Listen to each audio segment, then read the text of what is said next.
स्वर प्रकरण चल रहा है, पाठ विचारते हो कि नहीं? और उणादि में जो शब्द सिद्ध हो रहे हैं, यू के शब्द कैसे बनाते बताइए। ठीक। और पुरु, रथ, व्यथन। ठीक, अब समझ में आ रहा है उणादि कोश की आवश्यकता क्यों है ना। बहुत ऐसे अव्युत्पन्न शब्द हैं जो कि अष्टध्यायी से सिद्ध नहीं होते हैं, अष्टध्यायी से प्रकृति प्रत्यय नहीं उनका होता है। तो इस प्रकार के बहुत सारे ऐसे शब्द मिलेंगे आपको जो कि उणादि से ही सिद्ध है, ठीक है ना। और उसमें भी बहुत सारे बाहुलक से होंगे, उसमें भी क्या होंगे, बहुत सारे बाहुलक से होंगे। इसलिए उणादि कोश की भी आवृत्ति आप लोग अवश्य क्या करो। और आवृत्ति के साथ साथ एक नियम बना दीजिए कि प्रतिदिन 10 सूत्र की नीचे की टिप्पणी भी पढ़िए, जो नीचे ऋषि दयानंद जी ने जो उसकी टीका लिखी हुई है कि इससे ये होता है, फिर बाहुलक से ये भी शब्द सिद्ध हो गए हैं, तो उसको भी नीचे पढ़ी करो, तो नए नए शब्द आपको मालूम होंगे। उसके बाद उसमें जो प्रसिद्ध शब्द होते हैं, बहुत सारे ऐसे शब्द होंगे जो प्रसिद्ध हैं तो बाहुलक से सिद्ध हो रहे हैं, उनमें लाल निशान लगा लो। तो जब भी आप उणादि कोश खोलेंगे आपकी सीधे उस पर नजर पड़ेगी, अच्छा ये प्रसिद्ध है, ये प्रसिद्ध शब्द है, तो उससे आप लोगों को अभ्यास करें, ठीक है। चलते हैं। तो आज का सूत्र है कर्मधारये निष्ठा। कर्मधारये सप्तमी का एक वचन, एक वचन, न निष्ठा अनिष्ठा। अनुवृत्ति है ऊपर से ते की, कहाँ तक जाएगी अनुवृत्ति? 49 सूत्र तक जाएगी, है ना, यानी गतिरनंतर तक जाएगी। अर्थ करेंगे सूत्र का, कृतांते उत्तर पदे कर्मधारये समासे अनिष्ठान्तम पूर्वपदम प्रकृति स्वरम भवति, ठीक है। तांत उत्तर पद में हो और कर्मधारय समास हो, किंतु निष्ठांत पूर्व पद में ना हो। पूर्व पद में क्या होना चाहिए? अनिष्ठांत, तो प्रकृति स्वर होगा। उदाहरण बनेंगे जैसे श्रेणी कृताः, आया था ना, श्रेण्यादयः कृतादिभिः, अश्रेणयः श्रेणयः कृताः इति श्रेणी कृताः, ये कर्मधारय समास है। पूग कृताः, पूग कृताः, निधन कृताः, ठीक है। तो श्रेणी शब्द कैसे बनता है? नि प्रत्यय होता है, उणादि से क्या होता है इसमें? नि प्रत्यय। वही श्री श्रु युद्रु व्यू नि, तो उससे नि होगा। और इसमें नित की अनुवृत्ति आती है, इसमें किसकी अनुवृत्ति आती है? नित की अनुवृत्ति आती है। तो ये कैसा हो गया शब्द? नित हो गया, तो क्या हो जाएगा? आद्युदात हो जाएगा, नित्यादि नित्यम से। तो श्रेणी का स्वर क्या होगा? श्रेय उदात्त निस्वर। तो श्रेणी कृताः, ऊक कृताः। अभी आपने पीछे ऊक शब्द की सिद्धि पढ़ी थी, ठीक है ना। तो उससे क्या ये क प्रत्यय आते हैं, तो क्या हो जाएगा? अंतोदात हो जाएगा प्रत्यय स्वर से। पूग कृताः, ठीक है ना, ये भी अभी आप पीछे पढ़ चुके हैं। सप्तमी सिद्ध शुष्क पक्व बंधेशु कालात में, तो पूग शब्द भी क्या है? अंतोदात्त है। पूग शब्द भी क्या है? अंतोदात्त है। तो क्या स्वर होगा? पू अनुदात्त, ग उदात्त, क्री स्वरित, ठीक है ना। पू की शब्द आपने कैसे बनाया था? अवधातु से, है ना, अवधातु से कप प्रत्यय किया, अवधातु से कप प्रत्यय किया और ज्वर से उसको ऊठ आदेश करके आपने बनाया था, तो कप प्रत्यय स्वर से अंतोदात्त हो गया। पूग शब्द भी बना था, है ना। पूग कैसे बनाया था? बनाइए। पूग शब्द बनेगा छापू, है ना, छापुई खडिभ्यो गप, इससे गप प्रत्यय हुआ, तो कितः से भी अंतोदात हो सकता है और प्रत्यय स्वर से भी अंतोदात हो जाएगा। निधन शब्द, निधाया क्यू, है ना, क्यू प्रत्यय आते हैं, यू को अन होगा, और फिर उसके बाद नी अनुदात्त, ध उदात्त, न स्वरित। तो श्रेणी कृताः, ऊक कृताः, पूग कृताः, निधन कृताः, और ये सारे श्रेणादय कृतादि भी से इनमें समास होगा, जिससे कि और कर्मधारय समास है और अनिष्ठांत पूर्व पद में है, ठीक है। आगे अहीने द्वितीय,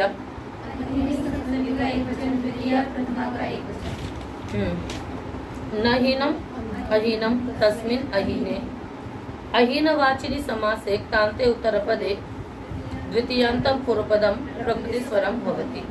अहीनवाची समास हो और तांत उत्तर पद में हो, द्वितीयांत पूर्व पद में हो तो पूर्व पद को प्रकृति स्वर होगा। कष्टश्रितः,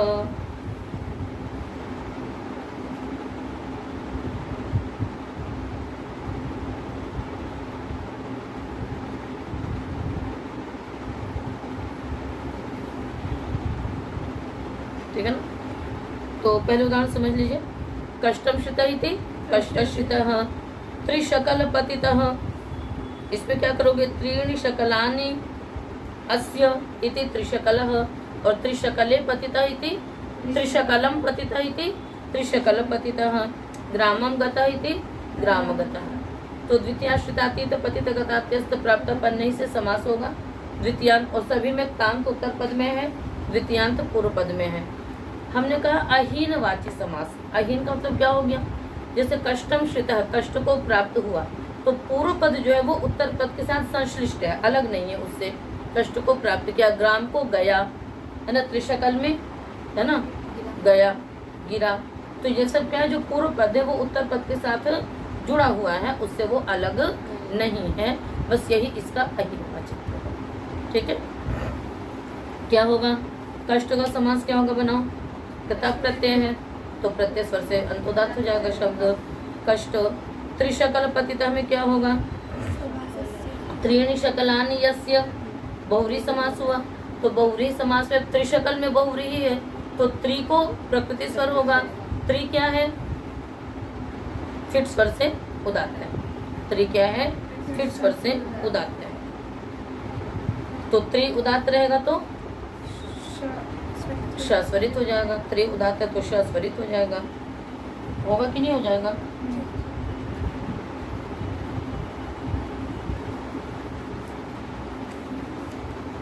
त्रि शकल, तो त्रि जब उदात्त होगा तो श अपने आप ही विसारे अनुदात्त, उदात्त सूत्र अनुदात्त को स्वरित, शेष को श्रुति हो जाएगी। तो त्रिशकल पतिता। ठीक है, अगला है ग्राम। ग्राम शब्द कैसा है, ग्रसेराच। ग्रसेराच से ये मन प्रत्ययांत है, मन के वृत्ति में आ रही है, तो मन नित हो गया, नित होने से आदिदात हो गया, तो ग्रा उदात्त मास्वरित। ठीक है, तृतीया कर्मणि, कर्मवाचिनिक तांते उत्तर पदे तृतीयांतम पूर्व पदम प्रकृति स्वरम भवति। कर्मवाचिक तांत उत्तर पद में हो तो तृतीयांत पूर्व पद को प्रकृति स्वर होता है। अहिना हतः इति अहिहतः, वज्रेण हतः इति वज्रहतः, महाराज हतः, नखैर निर्भिन्नम इति नख निर्भिन्नम, दात्र लूना नख निर्भिन्ना। तो अहि शब्द जो है वो आंगी श्रेहनिभ्याम ह्रस्वश्च। आंगी क्या पेन चाहिए, एक्स्ट्रा पेन हो दो, है ना। आंगी श्रेहनिभ्याम ह्रस्वश्च, आंग पूर्वक हन धातु से इण प्रत्यय होगा, तो क्या हो जाएगा, सिद्धि करो कैसे होगा।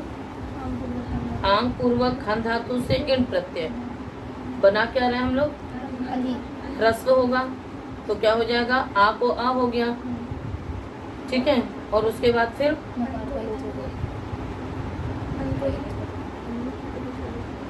आंगी श्रीहनिभ्याम ह्रस्वश्च।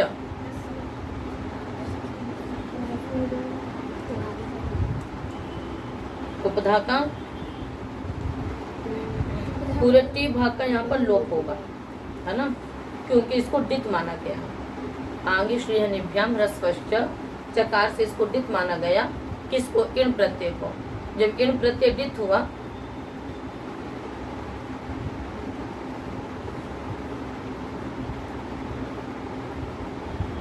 आ अन ई, इसको ह्रस्व हो गया, इसको डित माना गया, तो टी भाग का लोप हो गया, क्या बच गया, आह ई।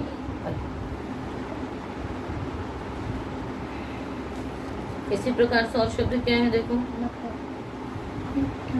वज्र, ऋजरेंद्राग्र वज्र, इस सूत्र से क्या है, ये निपातन है।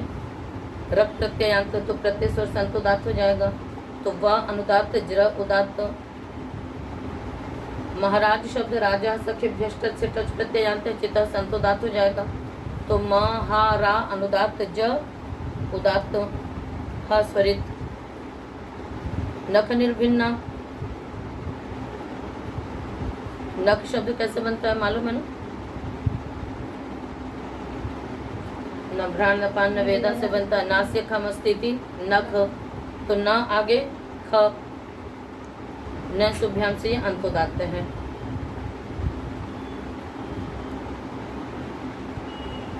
नख में उससे लोप नहीं होता ना, न भ्राण न पान से। दातृ शब्द ष्टन प्रत्यांत दामनी शब्द से युज से, तो नित स्वर से ये आद्योदात्त है। गतिर अनंतर, गति ही प्रथमा का एक वचन, अनंतर प्रथमा का एक वचन। इस सूत्र को आप लोग विशेष याद रखिए। कौन सा? गतिर अनंतर। जैसे कुछ सूत्र होते हैं ना, वो ज्यादा ही शब्दों में मतलब प्रवृत्त होते हैं, व्याकरण के उदाहरणों में भी ज्यादा ही लगेंगे।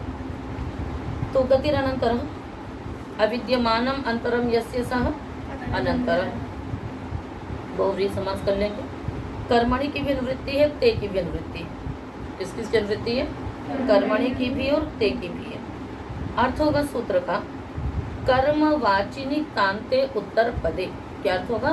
कर्मवाचिनी कांते उत्तर पदे अनंतरः गति ही पूर्व पदम प्रकृति स्वरम भवति। क्या अर्थ होगा? फिर से बोलिए।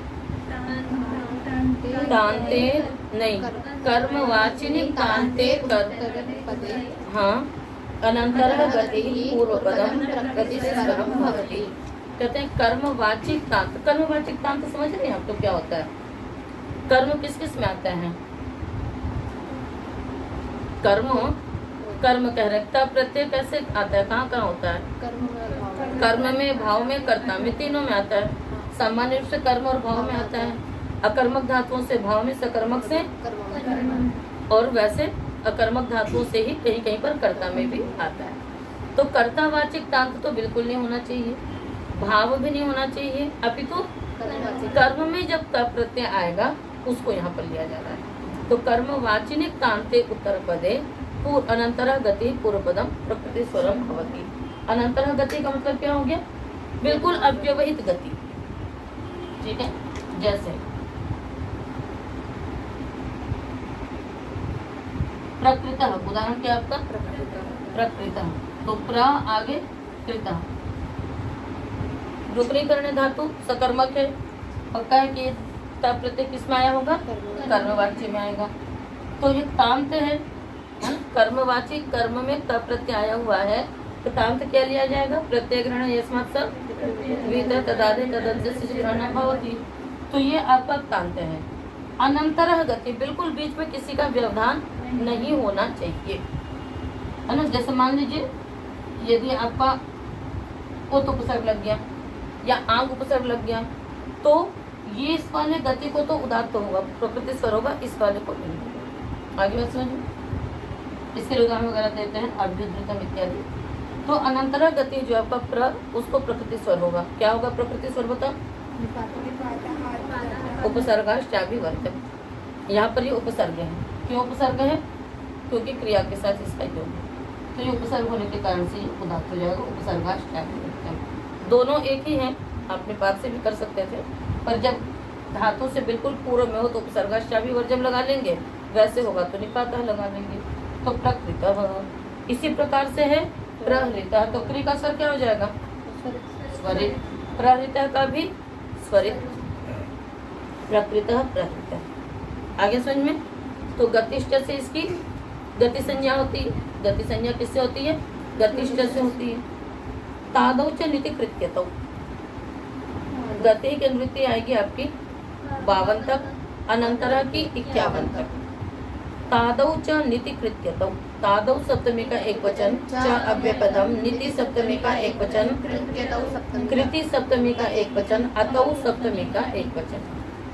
तादौ में क्या समास करेंगे? तकारः आदि यस्य स तादि तस्मिन् तादौ, बहुव्रीहि समास हो गया। न इत्यस्य सनि तस्मिन् नीति, और न तु अतु तस्मिन् अतौ। अर्थ करेंगे सूत्र का। इसमें कर्मणि की अनुवृत्ति नहीं आ रही है, आ रही है कि नहीं आ रही है? नहीं आ रही है। अर्थ होगा सूत्र का तू शब्द वर्जिते, तू शब्द वर्जिते तकारादौ नीति कृति परतः, तू शब्द वर्जिते तकारादौ नीति कृति प्रत्यये परतः अनंतरः गतिः पूर्वपदम प्रकृति स्वरम भवति। कहते हैं कि तू शब्द वर्जिते, तू प्रत्यय को छोड़ दीजिए, उसके अतिरिक्त जो भी तकारादि नित्यकृत प्रत्यय होगा तो तकारादि नित्यकृत प्रत्यय के परे रहते अव्यवहित गति जो है अनंतर गति पूर्व पद प्रकृति स्वर होता है। उदाहरण आपको बनेगा प्रकर्ता, प्रकर्तुम, प्रकृति ही। आपको ऐसे तकारादि प्रत्यय लेने जो कि नित होने चाहिए। तो प्रकर्ता में क्या प्रत्यय होगा बताओ? त्रिच या त्रिन? त्रिच नहीं तो क्या? त्रिन। क्या होगा? त्रिन। आ गया समझ में? और प्रकर्तुम में क्या है? तुम। प्रकृति में तिन। सभी तकारादि है, ठीक है। और तुन प्रत्यय भी होता है, औणादिक प्रत्यय भी होते हैं। आपका वो सूत्र है कौन सा? सी तनिगमी मसी सच्ची विधाया ऋषुभ्यस्तुन। तो ये भी कैसा है? तकारादि भी, नित भी है और कृत भी है, किंतु ये तू प्रत्यय है तो उसको छोड़ देंगे। समझ में आ गया? स्वर वही रहेगा, पूर्व पद को प्रकृति स्वर होगा तो प्र उदात्त क्री स्वरित क स्वरित। तो प्रकर्ता प्रकर्तुम प्रकृति ही, ठीक है। चले आगे। तवई चांतस्य युगपत्, तवई तवई लुप्त प्रथमांत निर्देश, तवई प्रत्यय च अव्यय पदम अंतः प्रथमा का एक वचन च अव्यय पदम युगपत् अव्यय पदम गतिरनंतर प्रकृत्या पूर्वपदम पूरी की वृत्ति आ रही है। अर्थ होगा सूत्र का तवई प्रत्ययांतस्य, क्या अर्थ होगा? तवई प्रत्ययांतस्य अंतः उदात्तो भवति अनंतरश्च गति पूर्वपदम प्रकृति स्वरम भवति, है ना। युगपच्च एतत् उभयम भवति। फिर से अर्थ बोलेंगे तवई प्रत्ययांतस्य अंतः उदात्तो भवति अनंतरः गतिः पूर्वपदम प्रकृति स्वरम भवति युगपच्च एतत् उभयम भवति। तवई प्रत्ययांत शब्द को अंतोदात्त होगा, अव्यवहित गति पूर्वपद प्रकृति स्वर होगा। उसका क्या स्वर होगा? गति का उपसर्ग, उपसर्गाश्चाभि वर्जम। तात्पर्य क्या हो गया? दो उदात्त एक साथ होंगे तो ऐसा तो कभी संभव नहीं है। तो हम सोचे कि सत्यशिष्ट स्वरो बलियान लग जाएगा है और फिर उसको बाद में कर देंगे, तो नहीं, दोनों एक साथ होगा। अनंतर गति पूर्वपद प्रकृति स्वर और तवई प्रत्ययांत उदात्त अंतोदात्त दोनों एक साथ होगा। यानी तवई प्रत्ययांत शब्द जो होगा वो उसमें दो उदात्त शब्द रहेंगे, ठीक है। उदाहरण देखिए, उदाहरण आपका अन्वेतवई परिस्तरितवई, अन्वेतवई परिस्तरितवई परिपातवई अभिचरितवई, ठीक है। अन्वेतवई इर्गतो धातु अनु उपसर्ग, ठीक है। अनु उपसर्ग इर्गतो धातु तवई प्रत्यय गुण हो गया, क्या बन गया? अनु एतवई, ठीक है। यणादेश हो गया, क्या बन जाएगा? अन्वे तवई। इसने कहा तवई प्रत्ययांत तो कौन तो उदात्त होगा, तो ये उदात्त हो गया महाशय। उसका फिर था कि अनंतर गति पूर्वपदम प्रकृति स्वरम भवति। अनंतर गति क्या है? अनु, उसका क्या स्वर होगा? उपसर्गाश्चाभि वर्जम। अभि को छोड़ करके सभी आदि उदात्त होंगे, ये भी उदात्त होगा। अब अनुदात्तम पद में वर्जम सूत्र है, वो कहता है एक को छोड़ करके शेष अनुदात्त होते हैं, कब इसको छोड़े किसको छोड़े?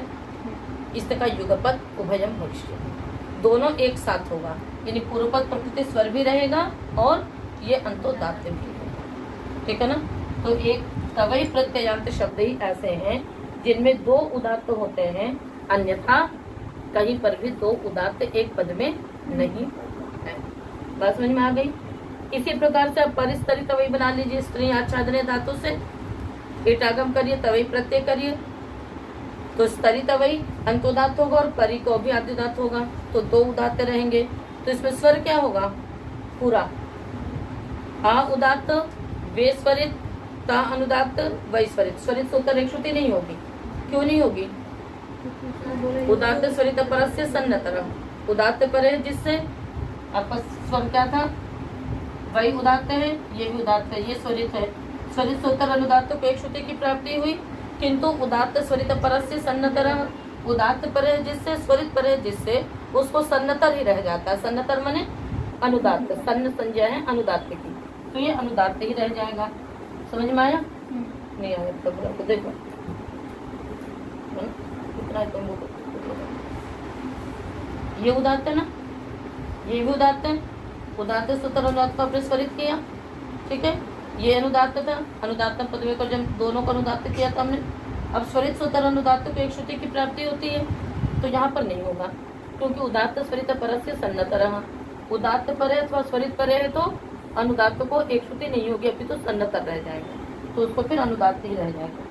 ठीक है, तो अन्वय तवे का स्वर हो जाएगा अ उदात्त वे स्वरित तय अनुदात्त वै उदात्त। इसी प्रकार से सब में होगा, क्योंकि वै को उदात्त रहना है, तो उदात्त यदि परे है तो एक श्रुति नहीं होती है ना। तो इस प्रकार से आपके क्या होते हैं, 7 स्वर होते हैं, उदात्त, अनुदात्त, स्वरित और उदात्तर, अनुदात्तर, एक श्रुति, और स्वरित में जो उदात्त होता है, स्वरित यह उदात्त स सप्तमा, स्वरित में जो उदात्त होता है वो सप्तम होता है। इस प्रकार से 7 स्वर हो जाते हैं। आई बात समझ में? चलिए आगे। अब अभिचरित अभय का क्या स्वर होगा? अभि को तो उदात्त होगा नहीं, तो अभि को फिर प्रातिपदिक स्वर से अंत उदात्त रह जाता है, तो अ अनुदात्त, भी उदात्त, च स्वरित हो जाएगा। ठीक है, चलिए आगे। अनिगंतो अंचतौ व प्रत्यय। अनिगंत है प्रथमा का एक वचन, अंचतौ सप्तमी का एक वचन, व प्रत्यय सप्तमी का एक वचन। एक अंत यस्य स इगंतः, न इगंतः अनिगंतः। अंचतों में कोई बात ही नहीं है।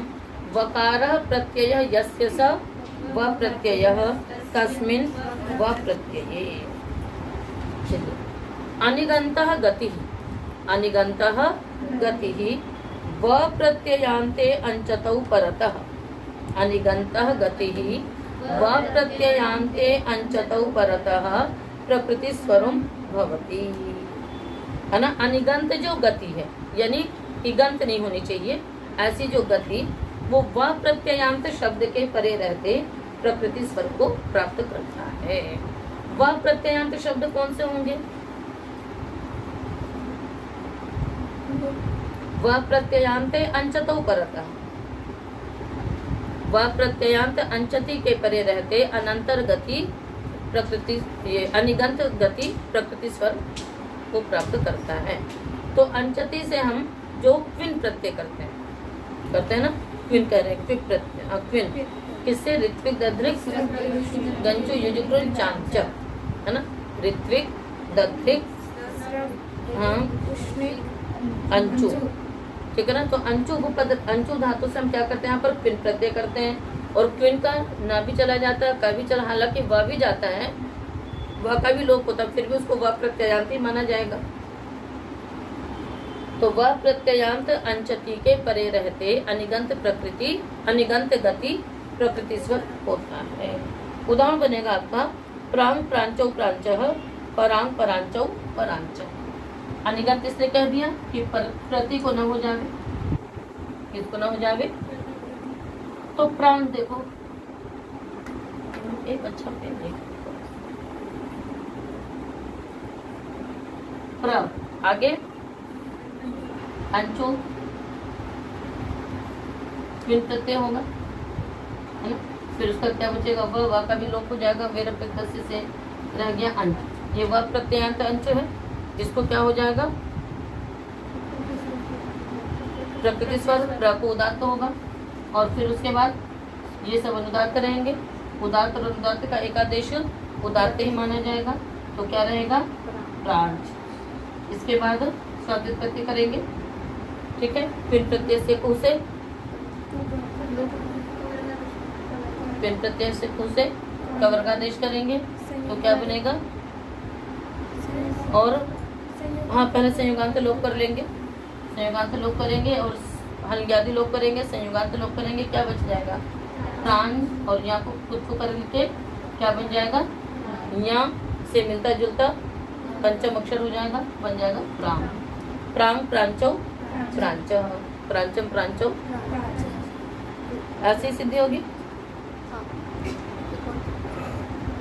एक सूत्र और लगेगा, उगिदशाम सर्वनाम स्थाने धातु, है ना। यकार का तो आप लोप कर देंगे, यहाँ का क्या कर देंगी? लोप करेंगी। अनितताम हलोकधाया किंगिति से यकार का क्या करेंगे? एक बार फिर से सिद्धि कर लीजिए, है ना। प्रांच है, अनितताम कित है, अनितताम से यकार का लोप हो जाएगा, बच गया आपका प्राच। फिर उगिदशाम सर्वनाम स्थाने धातु से अनुमागम होगा, रहेगा प्रांच। उसके फिर संयुगांत लोप करेंगे, फिर कवर का आदेश करेंगे, फिर बन जाएगा आपका प्रांग प्रांचौ प्रांच, प्रांचम प्रांचौ प्रांचौ।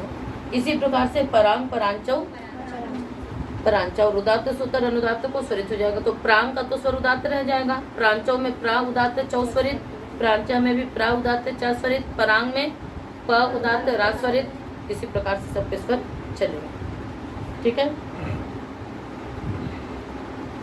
और जब हम एकादेश करेंगे तो यहाँ पर एक सूत्र और है, स्वरितो वानुदात्ते पदादौ। अनुदात्त पदादि का जो एकादेश होता है वो विकल्प से स्वरित भी हो जाता है। तो जो हम लोग प्रांग प्रांचो प्रांचा में प्रा उदात्त रख रहे हैं उसको विकल्प से क्या होगा? स्वरित भी हो सकता है। तो एक बार में प्रा स्वरित भी होगा। न्यधि च, न्यधि प्रथमा का द्विवचन च पे पदम, निश्चय अधिष्यति न्यधि अर्थ करेंगे।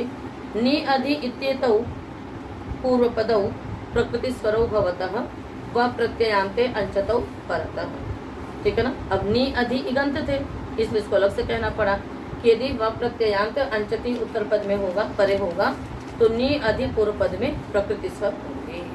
तो क्या बनेगा? न्यंग न्यंचौ न्यंचः। चलिए इसकी सिद्धि करिए थोड़ी सी। आम की तो सिद्धि उसी प्रकार से रहेगी, आपका नी आगे अंच, ठीक है।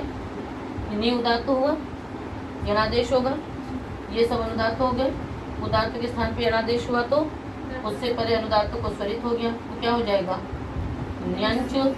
आगे की सिद्धि आप लोग कर लेंगे, न्यंग न्यंचौ न्यंच। इसी प्रकार से अध्यंग अध्यंचौ अध्यंच। अध्यंग का स्वर क्या रहेगा? आधि, आपका क्या है? आधि आगे अंच, जिसमें क्या स्वर बनेगा? बनाओ। आ उदात्त रहेगा और धी स्वरित होगा। ये अनुदात्त है, ये तो उदात्त है ही। अब उदात्त और स्वरित के स्थान पे जो यण, उससे परे जो अनुदात्त, उसको स्वरित हो जाएगा। तो इसका भी स्वर क्या रहेगा? अध्यंग का उदात्त अध्यंग अध्यंचौ।